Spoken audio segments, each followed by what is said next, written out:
Hello and a very warm welcome back to the crafty cupboard. I'm working on Botanical Beauties, and this time Corrine gave us the prompt of poppy, and I have had a lovely few mornings sitting and drawing a poppy, which I actually copied from a tissue box. So it's really amazing where you can get inspiration from everywhere. Once you thinking about a prompt, it just appears all over. So I've got my jar of flimsy materials, tulles, chiffons, that sort of thing, see-through laces, see-through ribbons, and I've prepared some buttons to choose from. But I'm just going to be making the poppy in my art journal today, my sewing journal. So I've got a piece of calico here, which was dyed, eco-dyed ages ago, just for a bit of background. And let's get started. I have a candle prepped because I'm going to use it to seal the edges. Let's get started. Working with flowers, I find doing drawings really helpful to help you understand the composition and the key features that makes the flower look like the flower, so that when you're working with textiles you can try and render that. Now I have a candle going here and a bowl of water nearby in case things don't go to plan. But I've just cut shapes, so I've just cut a rough shape for the leaf here. It's hard to see, isn't it? The poppy leaves are sort of remind me a bit of like rocket. They're sort of those long pointy leaves. But we can hold these sorts of fabrics over a candle and it will melt the edges and seal them. Perfect for this kind of work. Now I'm just doing a poppy in my art journal today, my sewing journal. It's been a while since I had any love. And sometimes it's nice to do things just because we want to. And I've had a lovely time thinking about poppies, and by coincidence my husband and I went and spent a Sunday at the Botanical Gardens in Sydney. Stunning location, beautiful gardens, but they had garden beds filled with poppies, just so many different colours. The bees were very happy with that, and they were just bopping and swaying in the breeze. Absolutely glorious. So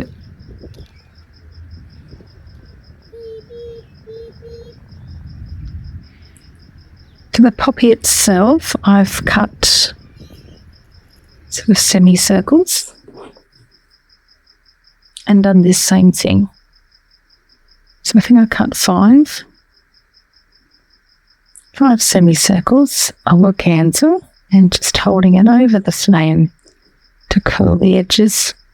This was actually on a length of tulle like this, and again I've just held it over the edges, some sort of lacy floral trim.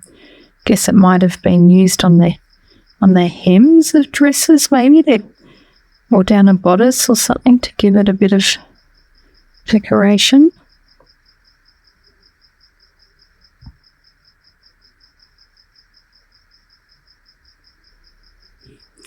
Okay, so that's got the leaves and flowers ready. These are the edges of the ribbon that I used for the leaves. So I am simply going to use this as my poppy stem.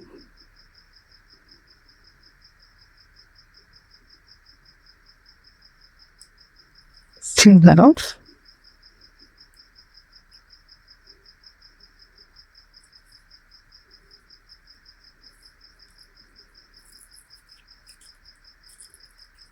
And so I can get poppy stem, and I'll just couch that down.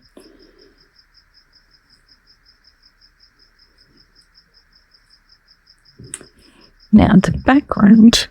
Let's talk background. I'd like to get stitching for the background. One of the nicest ways to get a coloured background is simply to use coloured chills and organzas and stitch them down. So you can see this one's a bit two-tone. It's green and gold. Aussie, Aussie, Aussie.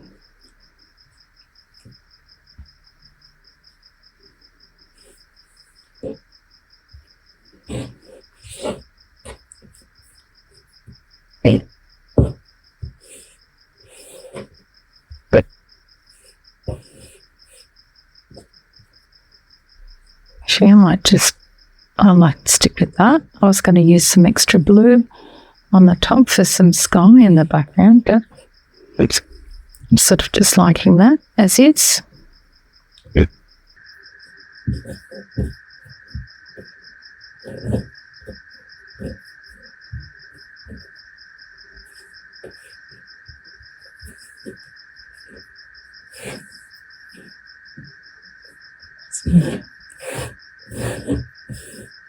Over that and stitch that down. Right, let's get some thread. Have you been watching my hydrangea bag series? Oh my goodness, you're about to get a big spoiler. Well, actually, you'll have seen it all, I think. If you didn't see me make this, honestly, this is the most useful thing I have in the crafty cupboard now. It houses all my things I need just for sitting and sewing. So, got a little English paper piecing on the go, pockets to hold the English paper piecing templates, other pockets custom made to hold my plastic templates and rulers. So if you didn't see me make it, go back and have a look at the hydrangea playlist. So this was the last Botanical Beauty, the hydrangea prompt, and straight away my mind went to this glorious fabric that I had secondhand sitting in the crafty cupboard.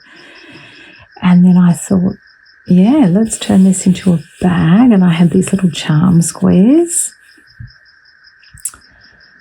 that I had always envisaged making a bag with hexagons on, and part linen, part hexagons.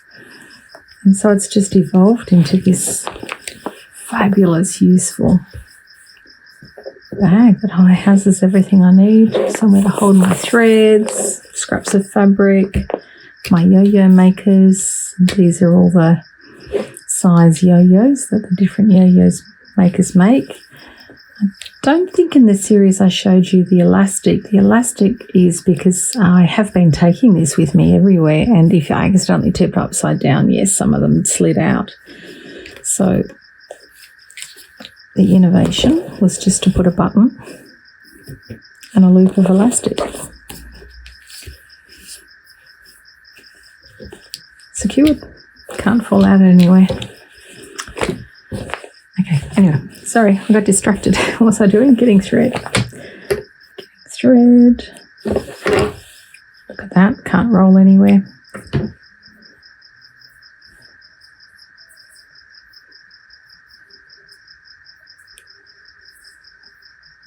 My needle. I've got a little hummingbird needle threader here if I need it.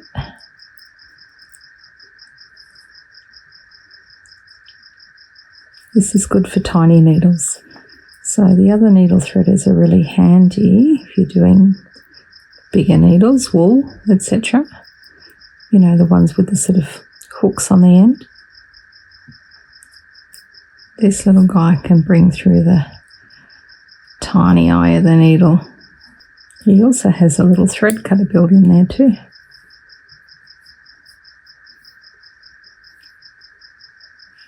Pretty nifty. So you want to be careful that you're not gathering up your backing fabric, that it's just staying flat.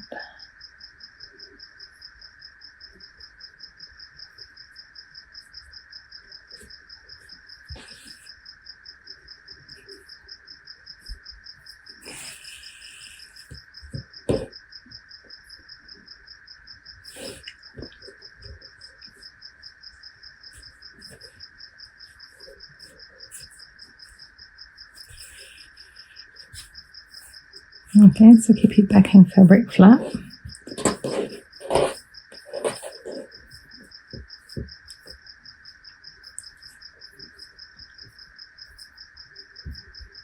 I love storing things in my crafty cupboard by their type. So I have this jar of all the see-through fabrics. And I have a jar of buttons, and I have a jar of zips. So I store like things with like things.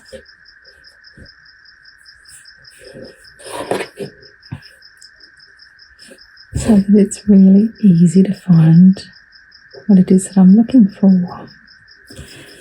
I have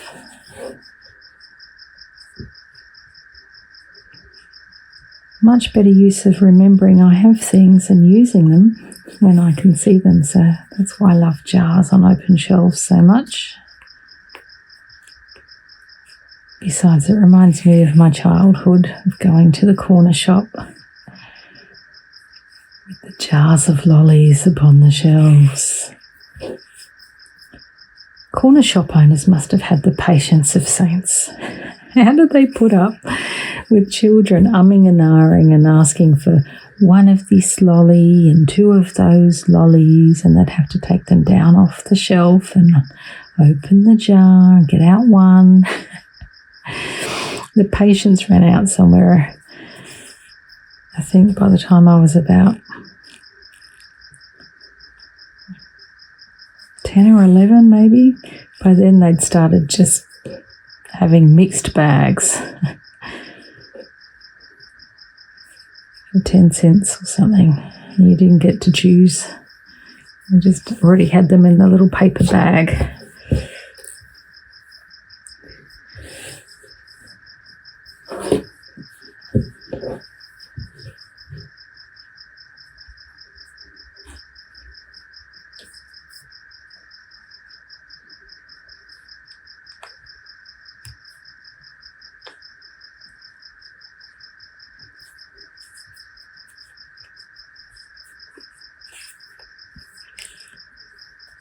Okay, so I am just very roughly stitching, having fun.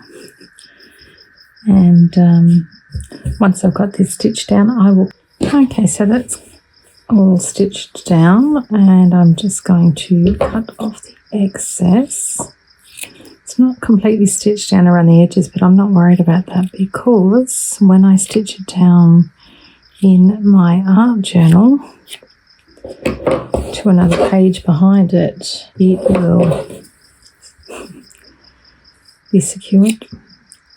Now, of course, I'm not throwing these things away. They're good scraps. In fact, this could be fabulous in the center of the flower. You know, the poppy's got those fronds that stick out.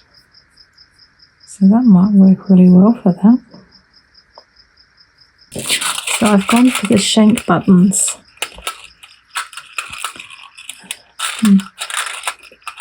Poppies are often black in the centre or yellow goldy.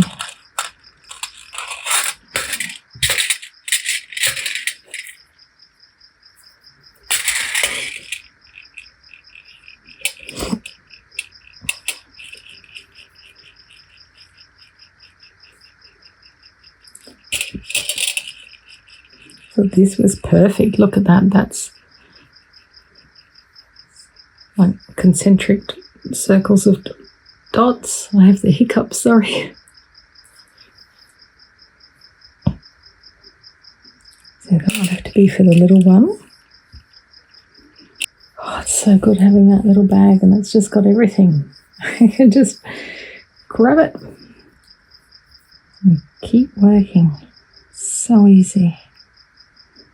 So again, another little running stitch. Running stitch is featuring heavily today. Today's episode was sponsored by Running Stitch. Ouch.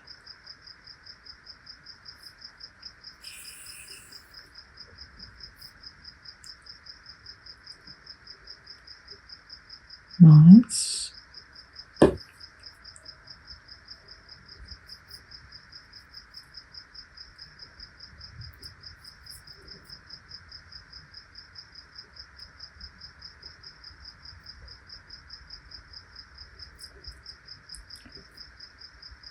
If you want to pull the centre down a bit, you just stitch in a curved shape rather than a straight line.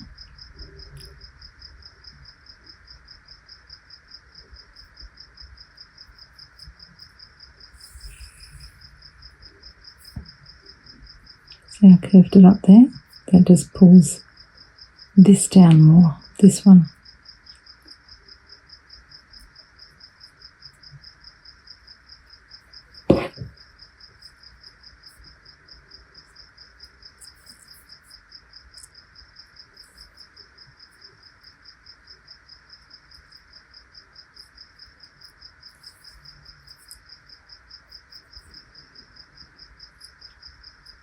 How do you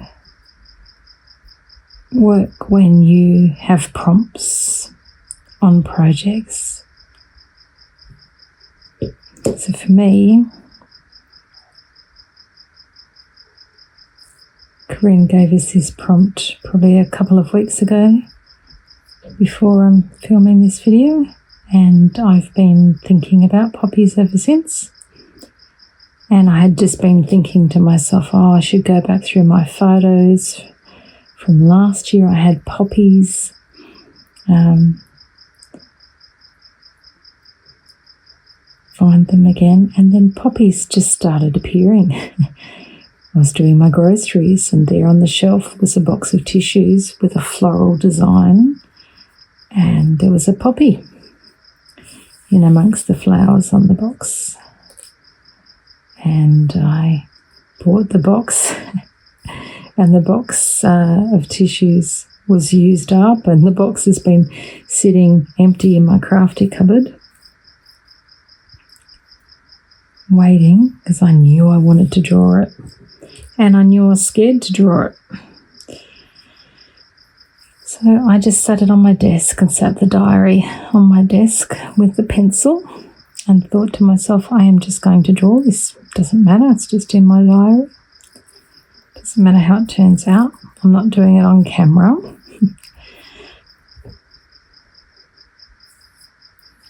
And I'm really pleased with how it turned out, and I'm really pleased with things I sort of learned as I was drawing it. Like the shape of the petals and how they crease up, and the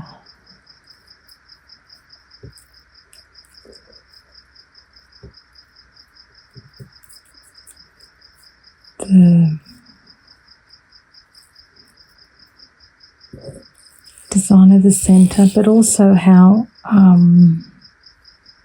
layering, and how not just doing your first drawing but keep adding detail to it.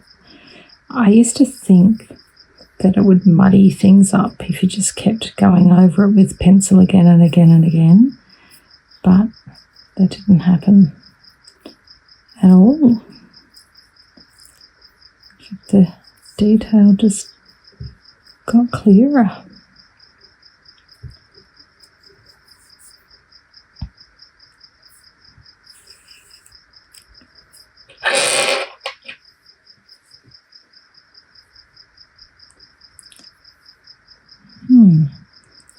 I actually think in the scheme of things there, that button's not big enough for the centre. I would like this poppy to have a much bigger centre. Come back to this guy again. What do you think? Yes, I think so. So that will be the centre, but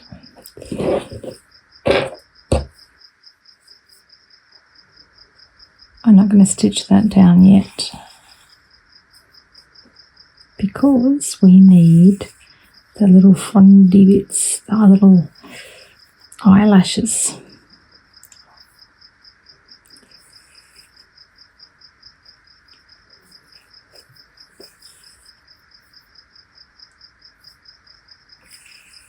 Just stitching the centre down.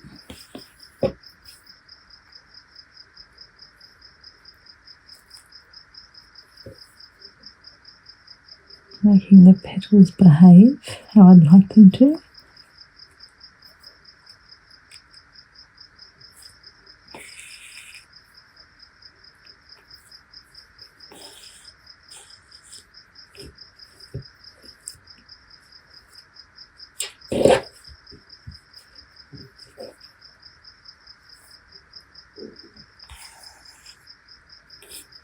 Bring this one in, so again if I grab it from there,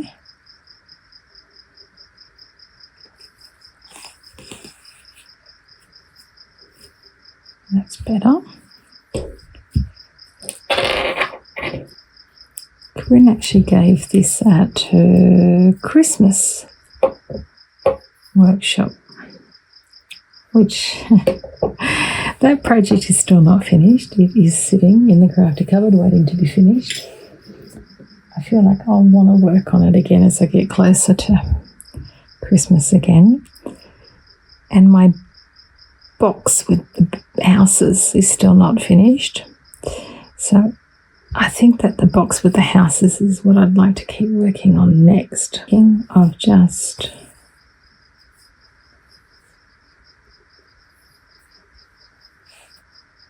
making loops.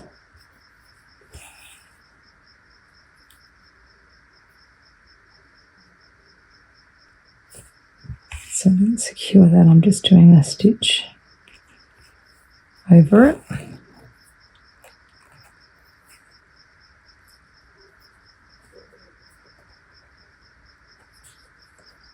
Maybe this will work.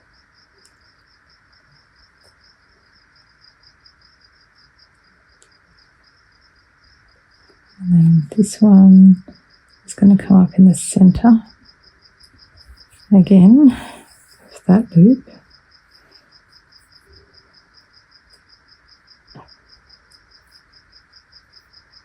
Go in. And then take a little stitch.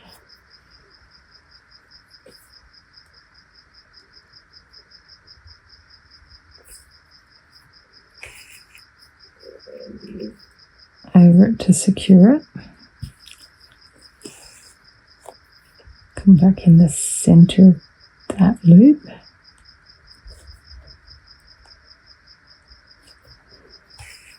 Just so that we're overlapping these and so that there's some back stitches happening to hold them, because I am going to cut it.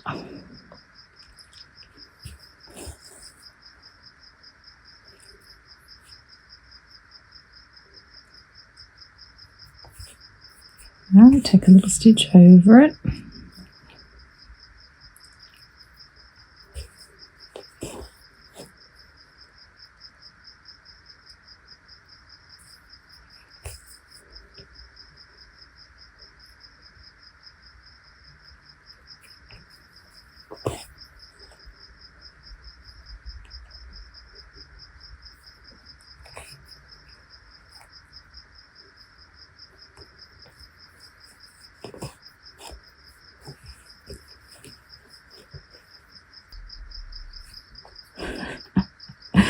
If I had $1 for every time I put the needle through that part of my thumb.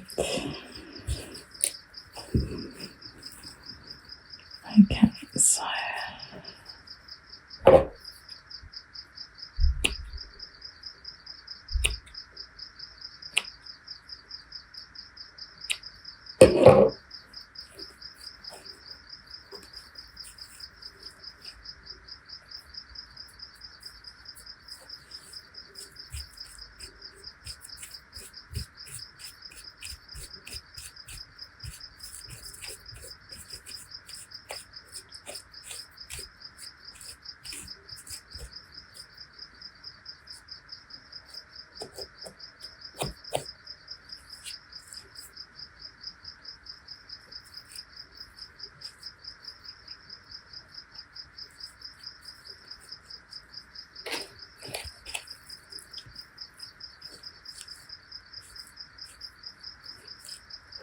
is to cut them to a uniform height.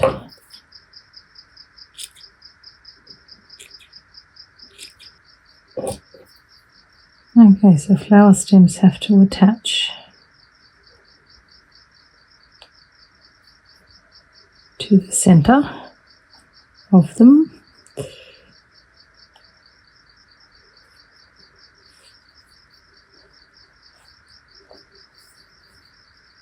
And I'm just going to couch the stem.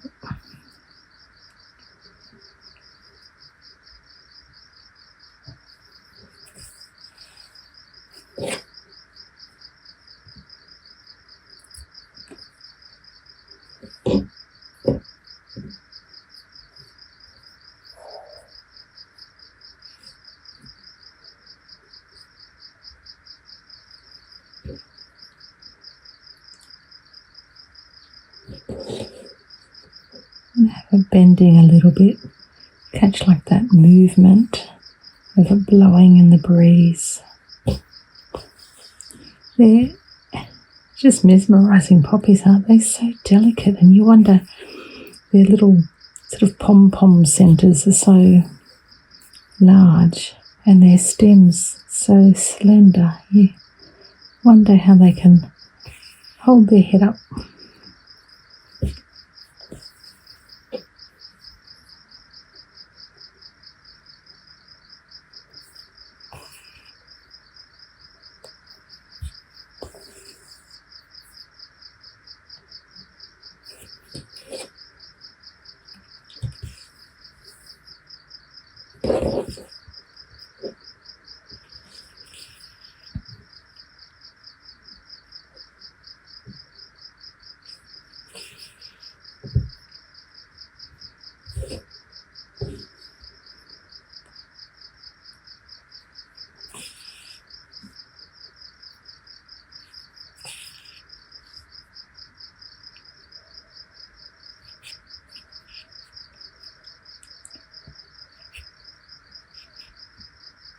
Just have a little knot there.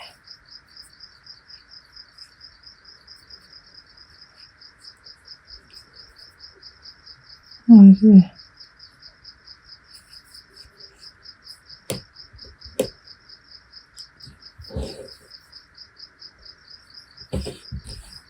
Now this one I'm going to do a different centre. So you could either use like this sort of nylon lace, rip off a bit and gather that up as its centre, or tulle. I think because I've got the tulle background, I might use this.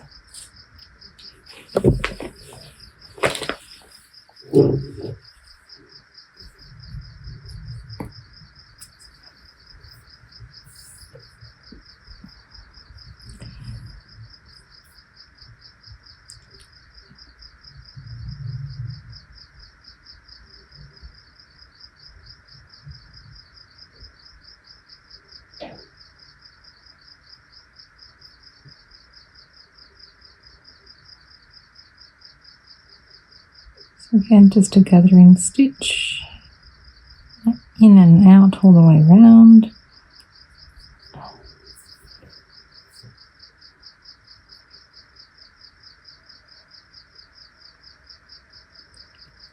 I wanted to form a little circle.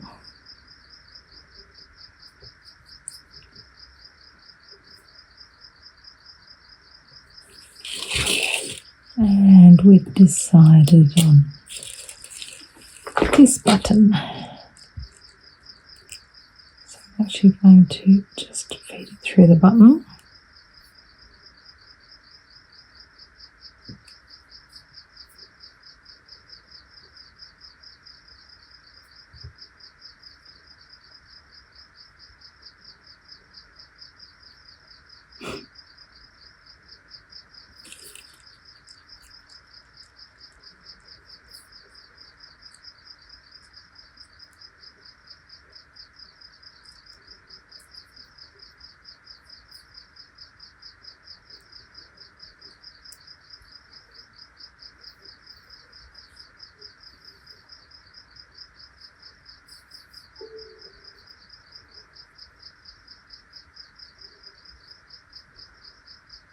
fiddly.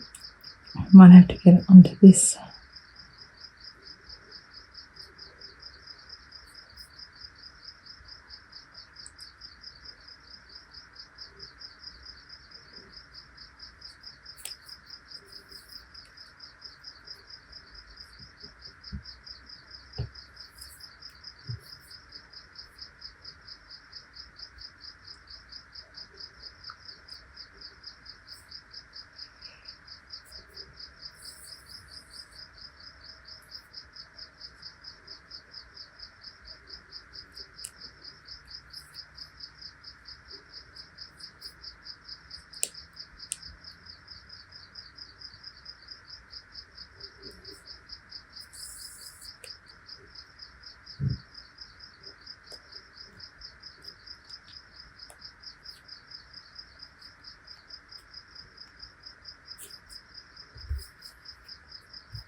So, as I mentioned, this bag, it's been coming everywhere with me lately. I get a trivia once a week with my husband at our local golf club,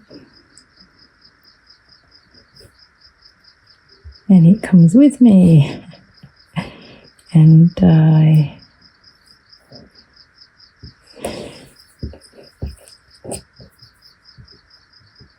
had to have some scans done.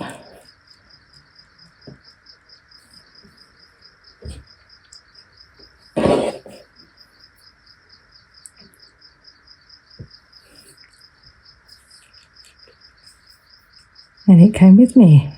I drove myself there and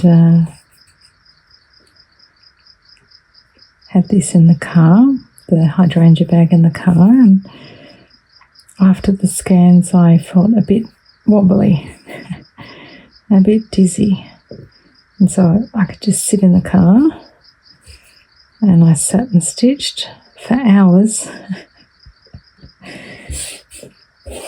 until my husband came off the train actually, and he drove us home. All good on the scans, no problems. Lovely. And my hydrangea bag kept me very happily entertained. It was honestly no problem at all to sit in the car. I was parked nearby a park, like a green park, not car park, and it was very pleasant passing the time in that way.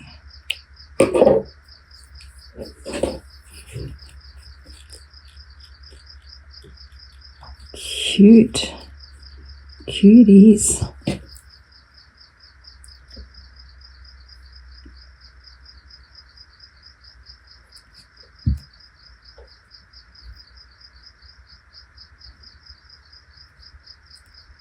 Could be your leaf. This can be your leaf.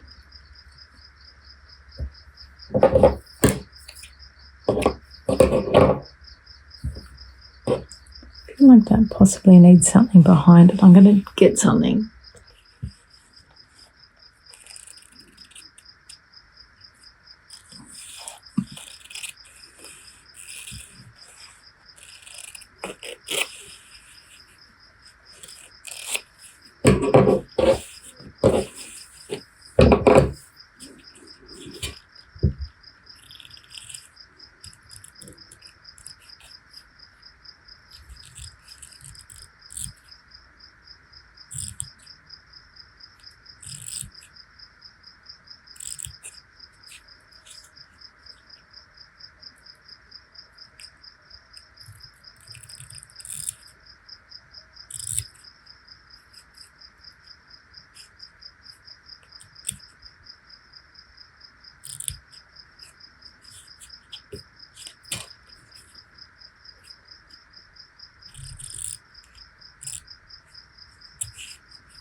better.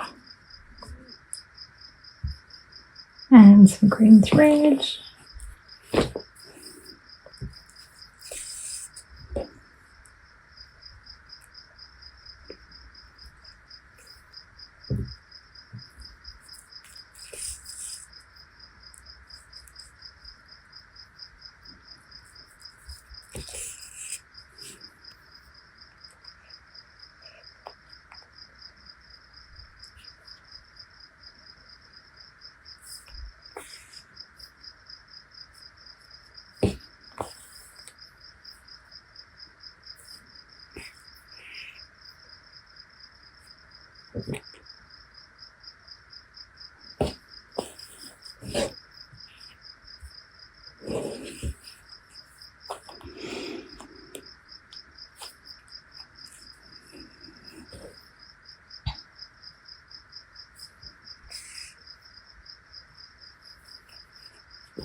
Oops.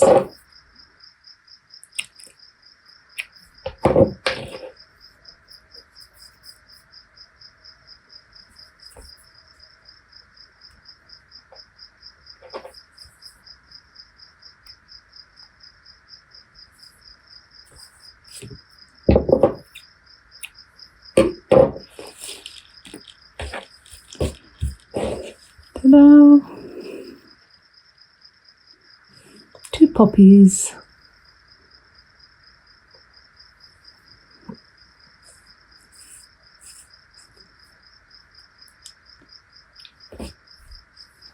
Okay, into the sewing journal.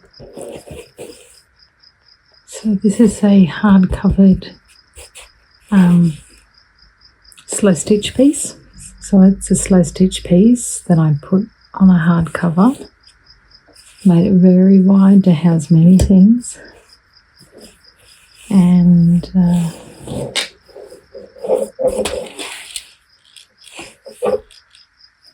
I just put in random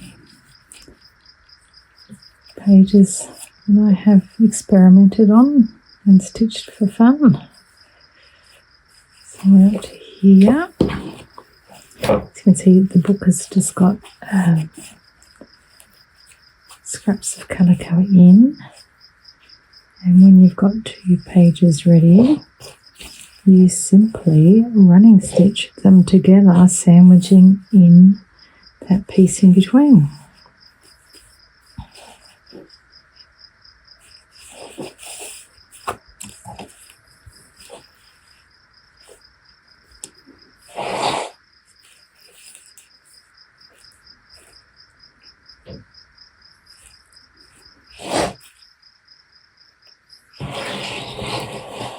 So shall we?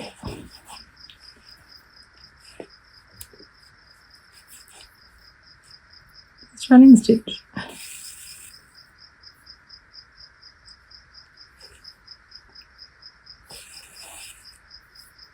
Forgive my arm blocking your view for a minute while I hold the pieces together to stitch them.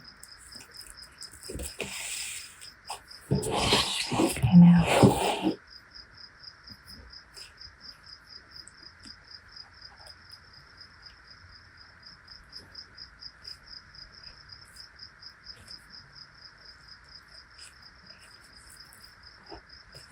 So yeah, you're just running stitch.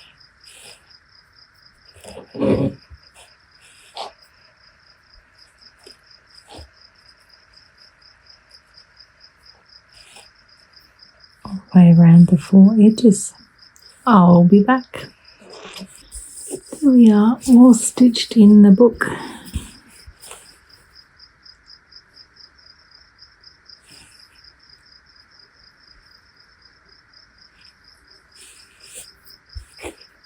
Looks glorious from side on. And the petals all loose and ethereal like they are.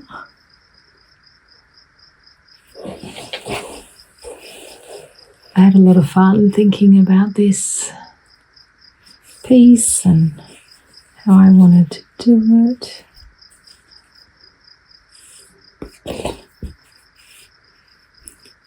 Now you can stitch this down a lot more too if you want the background stitched down a lot more.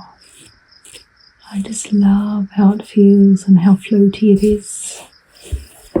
And this is why I built such a big spine in my journal, because I knew that there would be bulky pages.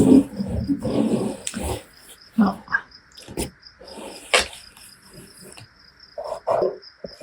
I'm going to keep this just over here on my desk and enjoy looking at it.